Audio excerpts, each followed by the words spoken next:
కేంద్రంలో మూడోసారి అధికారంలోకి వచ్చామని బీజేపీ నేతలు ఎగిరెగిరి పడుతున్నారని అన్నారు ఎమ్మెల్యే కడియం శ్రీహరి. అంత ఎగిరిపడాల్సిన అవసరం లేదని, బీజేపీకి ఈసారి సీట్లు ఓట్లు తగ్గిపోయాయని గుర్తుంచుకోవాలని అన్నారు. రామ మందిరం కట్టిన ఫైజాబాద్ లోనే బీజేపీ ఓడిపోయిందని గుర్తు చేశారు. చంద్రబాబు, నితీష్ కుమార్ ఎన్డీఏ కూటమి నుంచి బయటకొస్తే పరిస్థితి గందరగోళమే అన్నారు కడియం శ్రీహరి.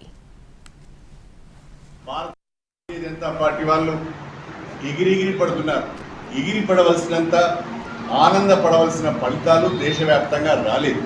ముఖ్యపరంగా మిత్రపక్షాలతో కలిసి బీజేపీ మళ్లీ ప్రభుత్వాన్ని ఏర్పాటు చేసే అవకాశం వచ్చింది. కానీ దేశవ్యాప్తంగా సీట్లు తగ్గినాయి, బీజేపీకి ఓట్లు తగ్గినాయి అని చెప్పి నేను ఈ సందర్భంగా తెలియజేస్తున్నాను. ఒక్క చంద్రబాబు నాయుడు, ఒక్క నితీష్ కుమార్ మారితే ప్రభుత్వమే గందరగోళంలో పడిపోయే పరిస్థితి ఉన్నది. ఎక్కడైతే అయోధ్యలో రామ మందిరం కట్టారో ఆ అయోధ్య ప్రాంతం వచ్చే ఫైజాబాద్ పార్లమెంట్లో